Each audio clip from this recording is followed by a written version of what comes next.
I'm so excited that you took the time to join us on the next episode of Beyond the Culture. This is the show where we embrace change and challenge cultural norms and ideals. I'm your host, Dr. David Walker. So how you doing today? I am well.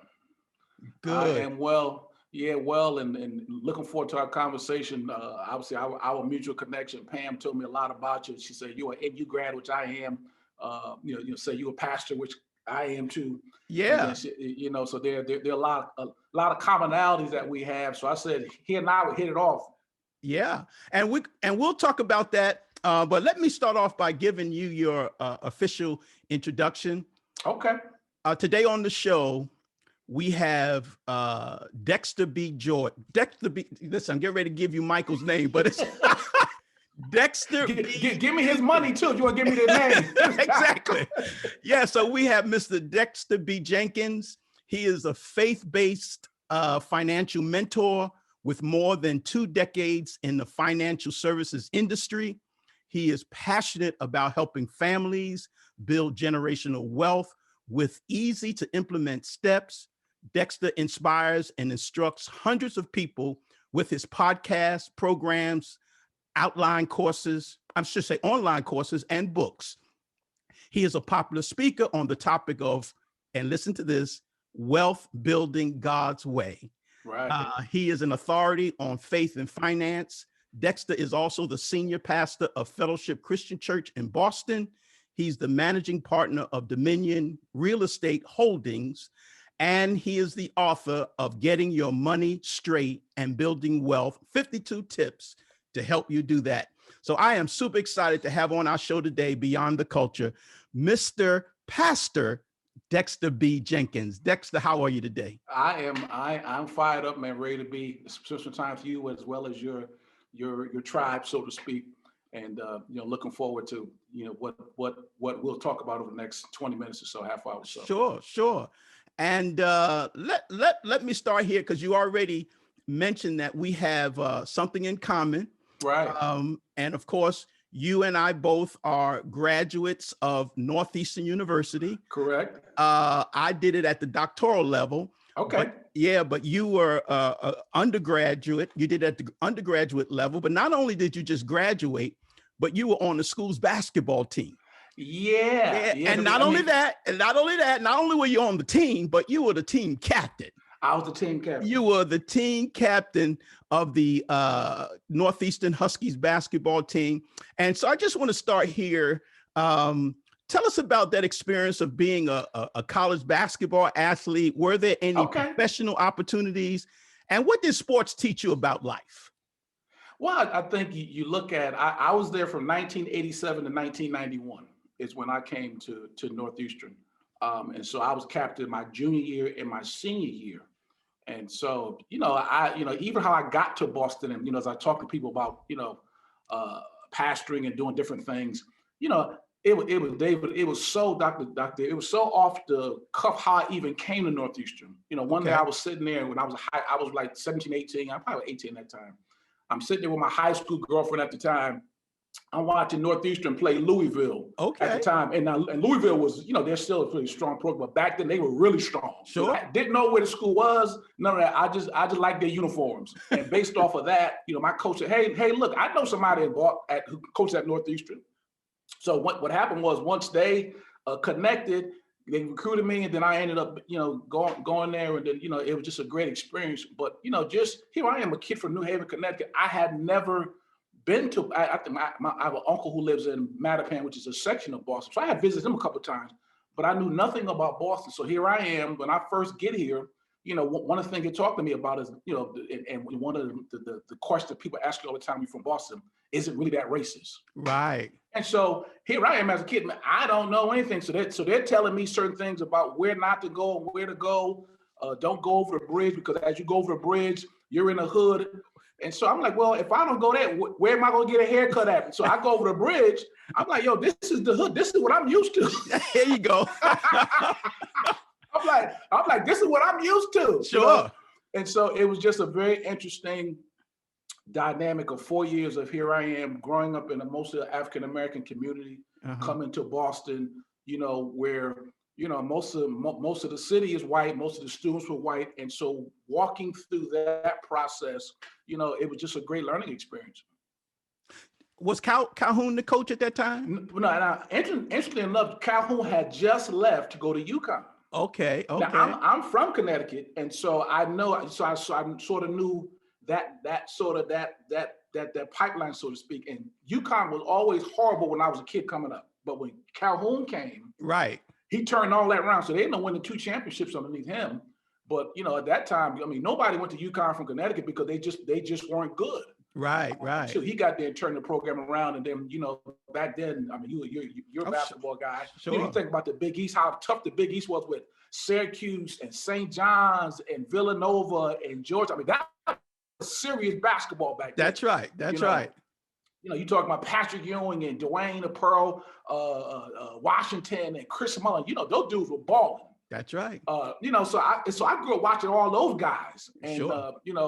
And so UConn was horrible, and then Calhoun got there, and then he turned the program around. But I came a year, actually 2 years after he was there, and a year after Reggie Lewis, who was probably the most famous Northeastern Husky, who ended up playing for the Celtics and tragically died early of some heart issues. Sure. So I came a year after him.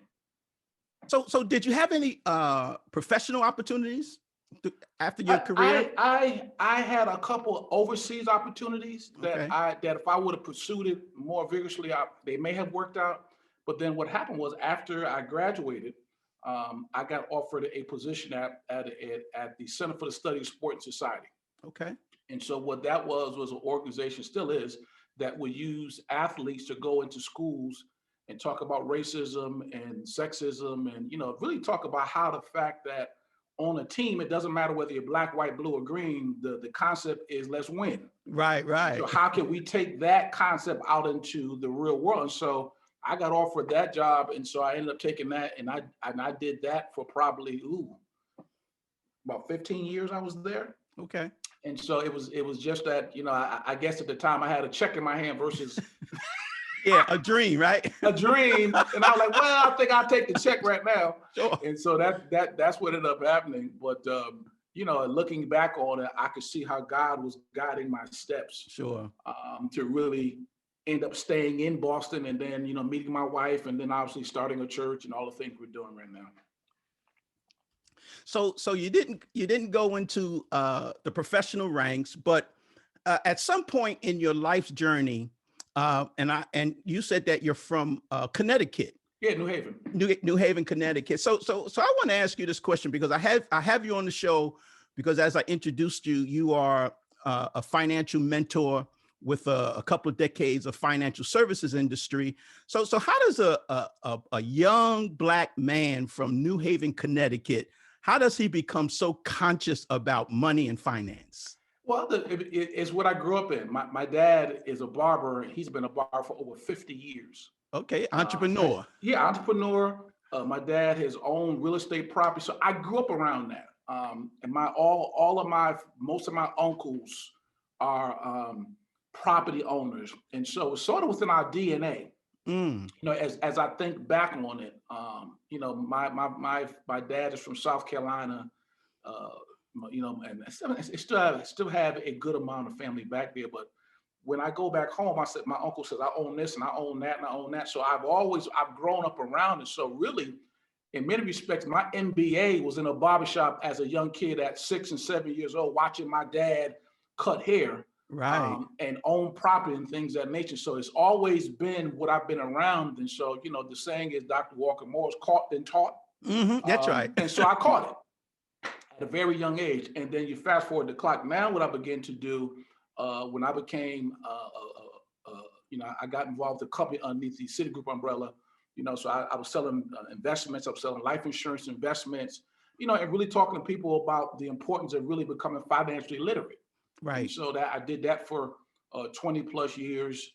And then I transitioned into pastoring, and then, we started buying our own property and things of that nature. So I've always been around it and always been fascinated about how do people build wealth.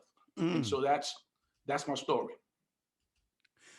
You said something so powerful I ask you, how does a young man, especially a Black man, become so money conscious? You said you grew up around it. It was a Exactly. mindset. Uh-huh. It was an understanding. It was conversations, Exactly. about money. And the reason why I take note of that is because I believe in many ways that's where the crux lies between financial wealth and financial growth, is that Exactly. many African Americans did not have conversations about it, especially at a younger Exactly. age. Exactly. They didn't talk about, or if there was something about money, it was negative. Exactly. Don't get a whole lot, because Right. it could affect you or something like that. Exactly. But it sounds like you had the right information. You were comfortable with talking about it. Right. You would sit there and hear wisdom. And Yep. here's something else you said. It was common for your family from South Carolina to talk about, I own this, I own that. Exactly. And so that's powerful. Right. Well, and even I can even go back further. We're talking about it. I had a paper route at 12. Wow. So now think about now. I don't know about New York and Boston. Sure. Matter of fact, the paper's sort of going out. The Globe is more online than anything else. But Right. then, kids don't deliver papers anymore. Most of the time, we have adults that deliver papers now. Right. But my training was this, Dr. Walker. I would have to come home every day after school and deliver papers. So I had a paper out of probably about maybe 100 customers. And then what I had to do was this. I had to go collect the money. Mm. Every Friday and Saturday, I would have to ring somebody's doorbell and say, hey, Mrs. Johnson, you owe $2 for, the week of such and such. Okay, Right. you didn't pay me. And so that was my business. I didn't realize it. Right. But that was my business school. So I was handling money. I was learning how to be a steward of someone else's money. Because what would happen was my manager would have to come pick the money up from me every week. Okay.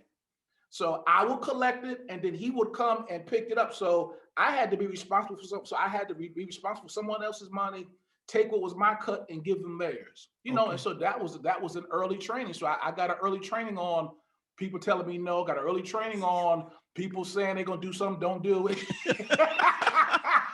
Oh yeah. So that was in many respects part of my business training, Wow. Yeah.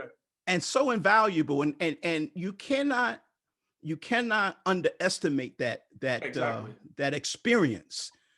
Because again, the thing that I get out of it, what you just said, and as you even went deep into your story, you talk about a comfortability with Right. conversations and dealings with money. So Right. that way, as you get older, you know how to handle it. You know how to, Exactly. to build your own personal wealth. What has been the hardest part about you working with, especially African Americans, and Right. getting them to understand about wealth? Well, I think it's I asked that question a lot of times. I don't think it's one. I don't think that was your question. I think there are a number of things. You Okay. hit on one of them. Looking at, particularly from a standpoint of the lies and the misconceptions that we've been told about finances and money, and don't get too much of it because it'll ruin you. Or if you are a church goer like I was, I grew up in church. My mom made me go to church every Sunday. That's right. And I turned it to say, I ain't never going to church. And it was like, yeah, okay, you're right, because you're gonna start one. There you gonna go. be going. You're gonna be leading the parade. There you go. But it's this thing of, we've heard the scripture, 1 Timothy chapter 6 and 10, I think, quoted wrong. It says Right. money, the root of all evil. What's the love of money? Right. Sure. And so you're dealing with all those things, and then you're dealing with some of the fact that, it's for white people. And, so it's just a number of things that you have to break down for people. And I was blessed in the fact that, like you said, that my dad owned stuff. I had a paper at an early age. And so I was used to having dealings with money and finances at a very early age, where a lot of people wasn't, Mm-hmm. You have as a part of your training and your instruction, a term called the SHIP method.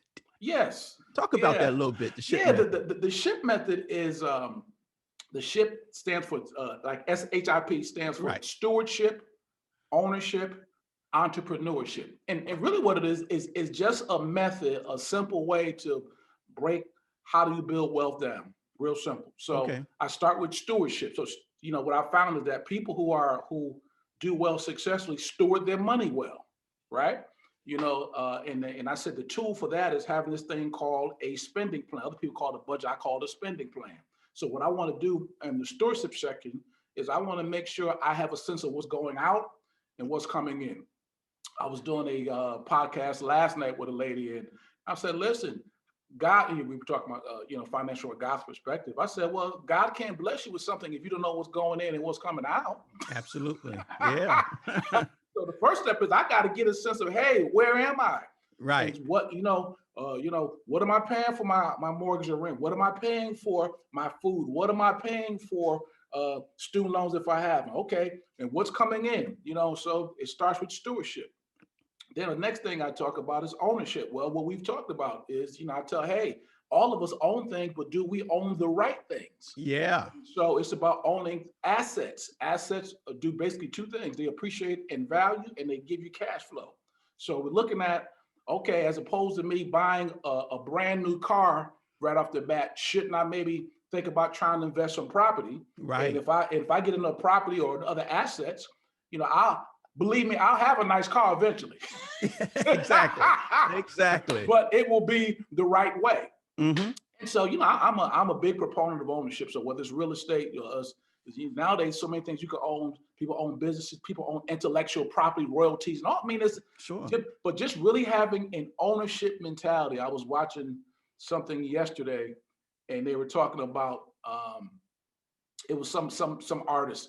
And the artist was either offered $50,000 up front or ownership in the film. Uh-huh. And the person ended up turning down 50,000 and took the ownership, and then ended up making $3 million as opposed to 50,000. Wow. And so, really, how do we instill in people an ownership mentality? And that's what I say. So I want to get involved in things that I own that appreciate in value, or kick out cash flow, or both. And then the third ship is entrepreneurship. So that's really, how do I begin to solve people's problems? Because that's all a business owner does. They either they fill needs or solve problems, either one or two. But then I have to have a system for doing that, where okay. I'm not doing that, because what as an entrepreneur, what I get to do is I get to take advantage of this thing called leverage, right? Meaning I'm not only getting paid off the hours that I work, I'm getting paid off the hours that other people work. Right. Now it's managing people, but J. Paul Getty said this. He said, "I'd rather get paid 100% off of one man's off 100%." He said 1% of 100 people's efforts, as opposed to 100% of my own efforts. And so that's a shift in my mind. Is that, hey, if I have 20 employees, all of them work 8 hours. Well, I'm not working just my 8 hours. I'm getting the benefit of another 10 to 100 hours for that particular day. And so I can get more things done. And so I walk people through those three things. Now I say everybody, Dr. Walker, should steward their money well. Everybody should own something.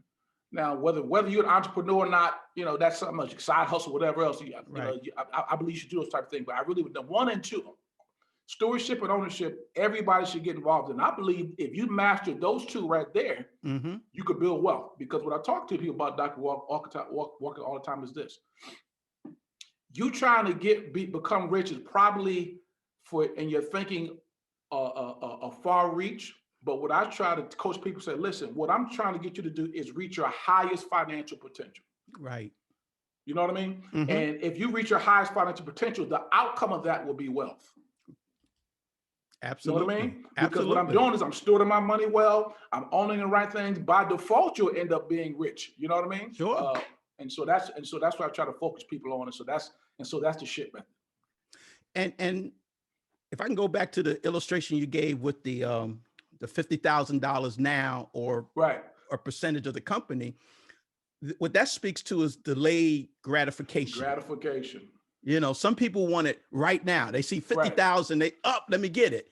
Right. And sometimes getting things right away, instantly, is not the best option. No. Well, and sometimes it is. Because you could take that 50 and do something else with it. Right. But then sometime, to your point, if I can play the long game. The long game, I like that. If I can play the long game, I might be better off. So it all depends on your strategy. That's right. And so that's what we're trying to inject in people's thinking is, hey, I got to think strategically. So sometimes it might be better for me to take the 50 because I can go here and turn that 50 into something else because I know how to invest. Or hold up, I don't need that 50,000 now. I can play the long game and let this thing play out and have ownership and equity in this thing, you know? And so just trying to get people to think strategically along those lines is where, you know, we need to be. And particularly as a pastor, you know, obviously I can, you know, I have to talk to people about Jesus and Christ and all that, but what got me even more passionate about some of the things I'm doing right now, Dr. Walker, I'm talking to people about Matthew, Mark, Luke, and John, but then they losing their house. Yeah.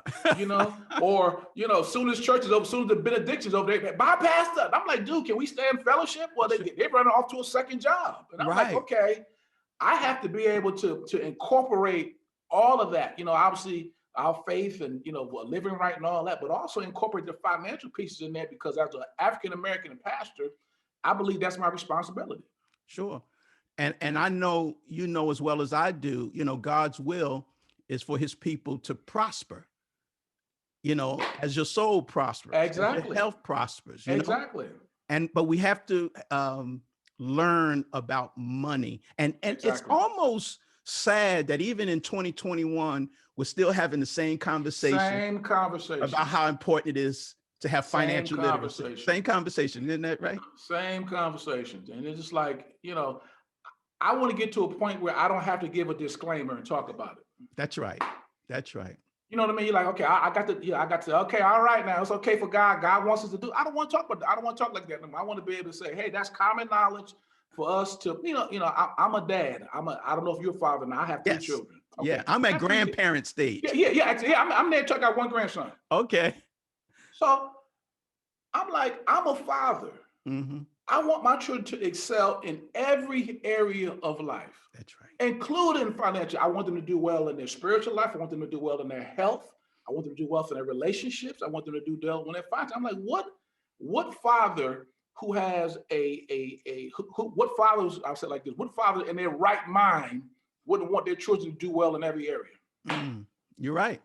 Absolutely. Not one. So, okay, here is God, who is the father of fathers. As a matter of fact, when we say the Lord's Prayer, we say our Father. So we recognize him as Father, and we know he's a good God. He's a good father. Well, why would a good father put you here on earth? He made this thing and not want you to excel in finances. That makes no sense. Absolutely. Now you have a podcast. I want to talk a little bit about that. It's called Wealthy Conversations. Wealthy Conversations. Yeah, with Dexter B. Jenkins, and you share principles on how to combine your faith, money, and business life to build wealth. Talk a little bit about the podcast. Why'd you get it started, and then you know, what kind of people you have on the show and how you help people? Well, right now, Wealthy Conversations. This is an interesting story too, Dr. Walker. Okay. Wealthy Conversations was based off of a conversation I had with my grandmother. This is years ago. She's going home to be the Lord now, but my grandmother died at 92. So you know, grew up through South Carolina, grew up through Jim Crow, all that. You know, tough lady. And I mean, she probably was like, I don't even know if she was 5. She probably like 4'9", 4'10". I know what you're talking about. Yeah, you know, tough lady, man. 4'9", 4'10". You know, I would say she was small in stature but big in the spirit. You know, that type of deal.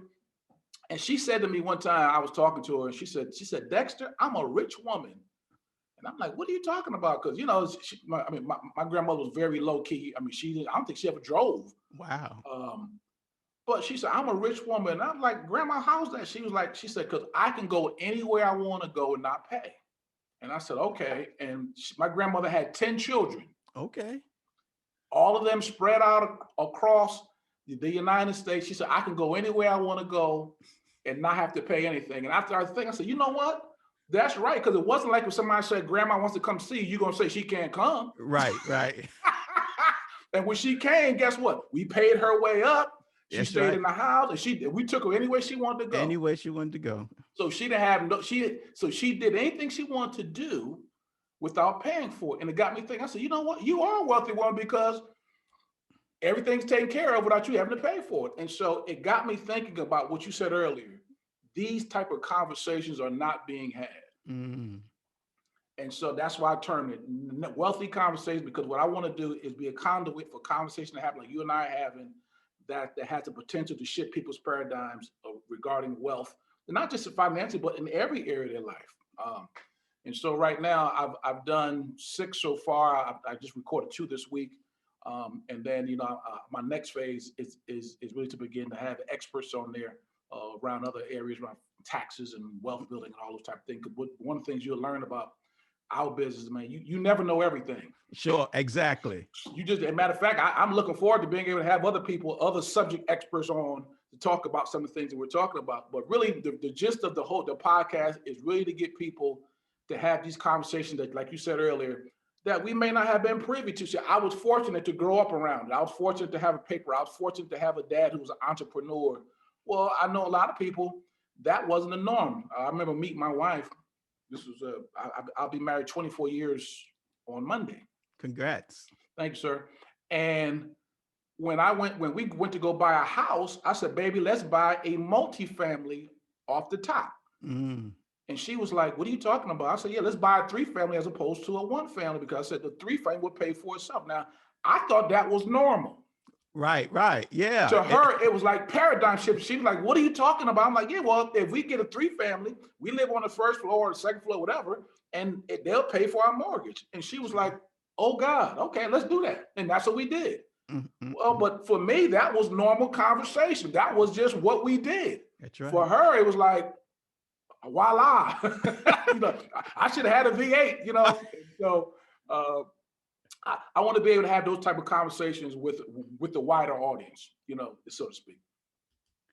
Now you've mentioned a few people, some aunts and uncles. You mentioned the barbershop. You even mentioned your grandmother. But I'm gonna ask you, because you may be more specific. Who do you model yourself after when it comes to wealth building, and who's your mentor? I don't know if I have a particular mentor. I think I've just grabbed from different people. Okay. You read so many books, and I think obviously the scriptures. Okay.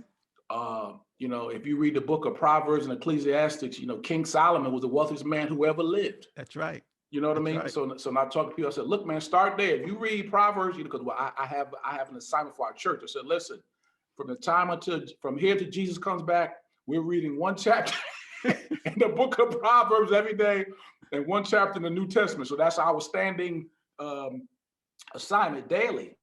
And what I was saying is, if King Solomon, if he was alive and if he had a seminar, everybody would show up. There you go. Because he is a wealthy man. You know what I mean? And I said, well, okay, we have his financial wisdom in Proverbs and Ecclesiastics. So, I had people start there that I've gleaned a lot from. Dave Ramsey, he's a guy I've gleaned a lot from. A lot of people know him. Mm-hmm. Robert Kiyosaki, Rich Dad, Poor Dad. So just sure. Bits and pieces of people that I've grabbed from. Recently, I've been listening to a lot of John Hope Bryant stuff. Yes. He's been doing a lot of good stuff around financial literacy and yes, those type of things. So you just pick up pieces here and there, and then that it becomes you. Mm-hmm. And this sometimes after you speak so many times, you forget where you get stuff from, and then you start claiming it. There you go. Exactly. I was like, yeah, I read that, I heard that. Well, I said this, Yeah. Uh-huh. So it just goes like that. I love the fact that you're diverse in your knowledge and your instruction and your consummation. I think that's the right word, of information. Right. Because you talk about the Bible, but yet you talk about others, because exactly.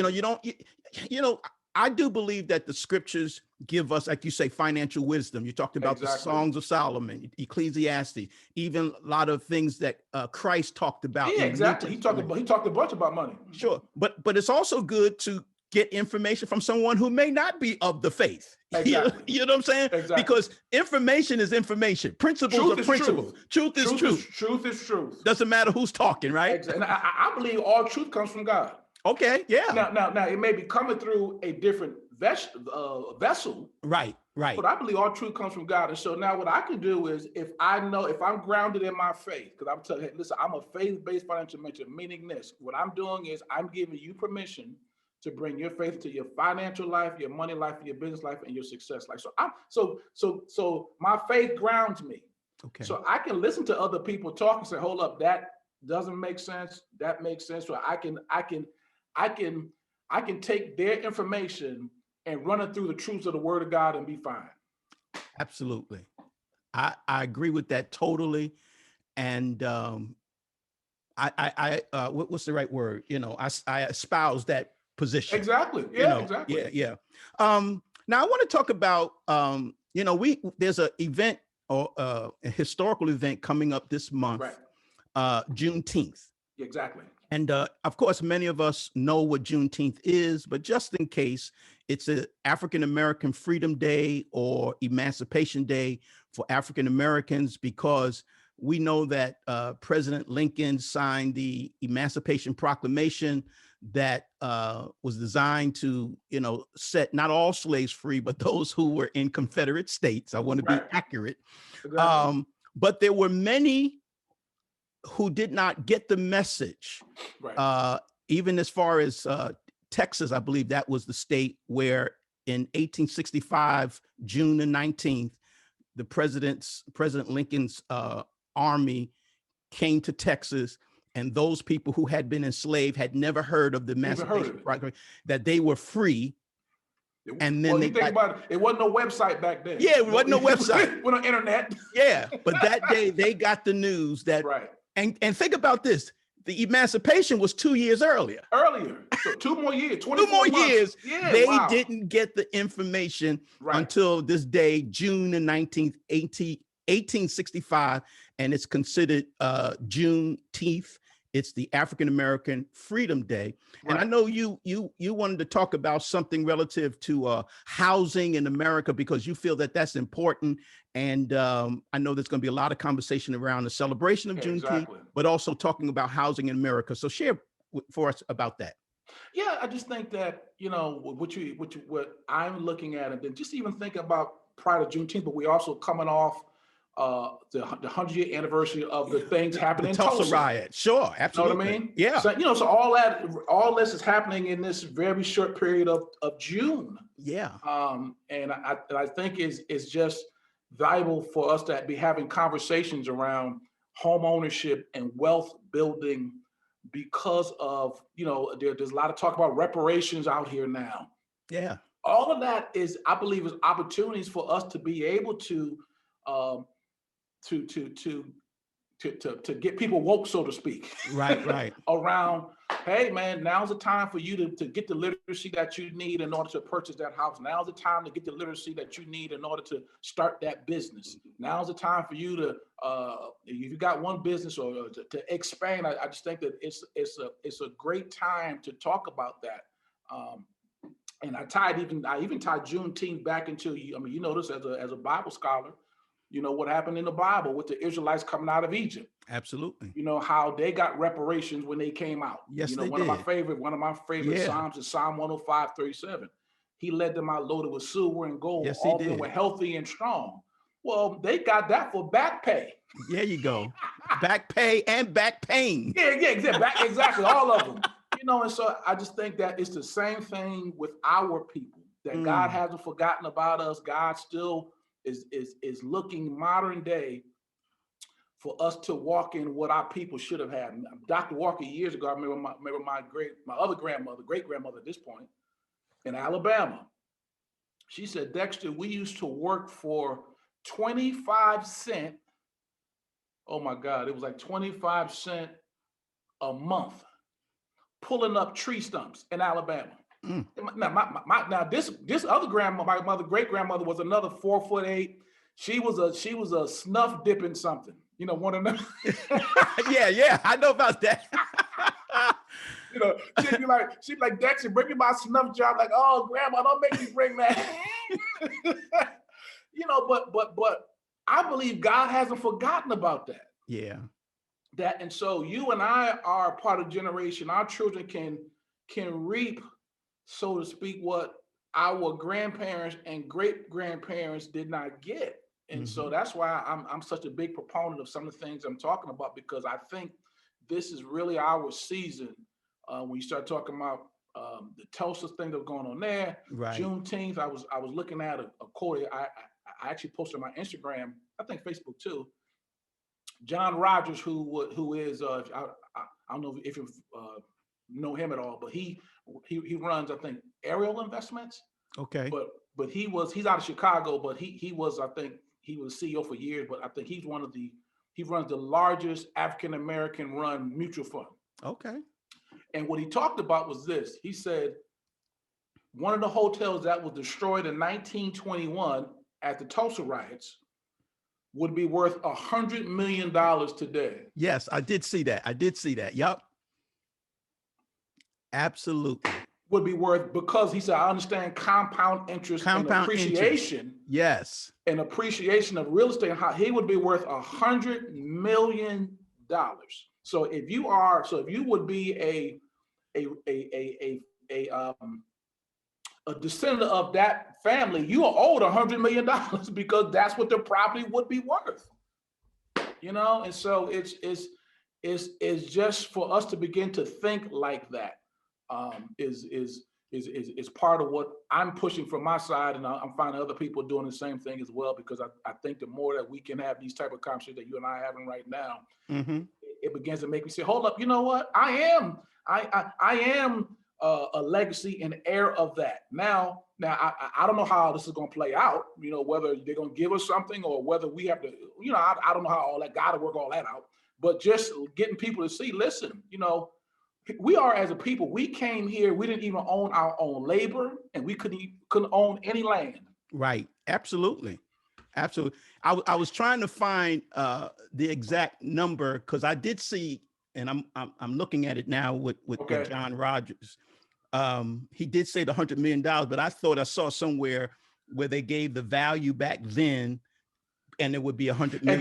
Exactly. I don't see it here, but you're right about that. Yeah. And listen, they understood the value of property. That's why they destroyed it. Exactly. But that's why I go back to our conversation I think you and I had prior to us coming on. Mm-hmm. They wouldn't allow you to own land. That's right. Right? They won't allow you to own land. Okay, so if I don't own my own labor, I can't own land, I don't have education, of course I'm gonna be dependent on you for the rest of my life because I don't have anything. My. And so now us as a people, we can get education, we can own our own labor, we can own our own land. Okay, so what should we be doing as a people? Now I'm talking African American, but that could be anybody. But sure. What should we be doing during this season? So I do believe that we should be owning businesses. I do believe we should be owning property. I do believe that we should be owning our intellectual property. Even think about like the artists of old. Mm-hmm. They didn't own their music, they didn't own their royalties, and so That's somebody signed them to a little small contract, and then they died broke. That's right. Right. There were a few, like a Ray Charles. I understand. Yeah. He kind of understood the business side. That's right. They understood the business side of it. Yeah. And so I think it's not only working in your business, but you hear the same working on your business. And so that's and so that's some of the things that we try to talk to people about. As we bring this conversation to a close, I just want to ask, when it comes to financial literacy and training, what would you change about the system? I would have it start earlier. Okay. You need to, as I'm thinking back, I was getting a financial literacy education at 12. There you go. Delivering papers. It was real money that I was dealing with. I was really going out and deliver. I was really providing a service. Mm-hmm. Right. And then for that service, I was being compensated. That was financial literacy right there. Because financial literacy is about two things, Dr. Walker. It's about getting the information and then doing something with that information. So I call it knowing and doing. Because you can know something and not do it. Well, if you don't do it, you really don't know it. There you go. So starting early and having people deal with real money. Okay, I'm gonna give you $1,000. This is what you do with it. And I think being very practical. Because most people are very practical. They need to see it and experience it. Sure. And once you see it and experience it, now you say, okay, now let me make some mistakes, with short money, with something that's gonna have me lose my house, because that's what's happening. We're getting our experience in losing houses, or getting our experiences racking up credit card debt. Well, now I'm becoming financially literate, but now the stakes are much higher. So if we start earlier, mm-hmm. helping people go through their lumps and getting their education, now when they get out here and they're dealing with student loans and dealing with mortgages, they'll be more equipped to handle it. Absolutely. Well, Pastor Jenkins, I want to take the time to thank you for coming on the show today. You have inspired us. You have uplifted us, given us some needed information on, financial literacy. Right. So I truly appreciate you for coming on the show. But before we go, give us your social media information and anything you want to talk about that we should know that may be coming up that you're doing. Right. So you can find me at dexterbjenkins.com. That's my website. And so that has a lot of great things over there. And then I'm Dexter B. Jenkins all across the board. So, LinkedIn, Twitter, Instagram, you can find me there. But if you go to my website, Dr. Walker, I have a book called The 3 Ships of Wealth Building. Okay. The Stewardship, Ownership, and Entrepreneurship. If you leave your email there, I will send you that book for free. And so that'll be some great information for you. But, I would love to stay in contact with you as well as your tribe, because, I love to keep having these conversations going, because not only does it as Proverbs 27:17 say, iron sharpens iron. That's right. I like yes, to have these iron edge. I like to have these sharpening conversations, because I learn and you learn, and then we're both sharper, because of it. You are so right. Iron does sharpen iron. And so, Pastor Jenkins, again, thank you for coming on the show. And as I say to all of my guests, you have gone beyond the culture, and I thank you for joining us. Thank you, sir. All right, man, you take care. All right, bye-bye. Bye-bye. Now, if you want to continue to hear inspiring interviews like the one you heard today, I want you to subscribe to this podcast on iTunes. Also, rate the show and please leave a comment. I would also love it if you would share this podcast with your friends to let them know that we're on. Finally, please go to our website at www.beyondtheculturepodcast.com, or you can email me at beyondtheculturepodcast@gmail.com. On the website, you can subscribe to the show and connect with me by leaving your email address. I'd love to hear from you. This is your host, Dr. David Walker, and we'll talk again on Beyond the Culture. Take care.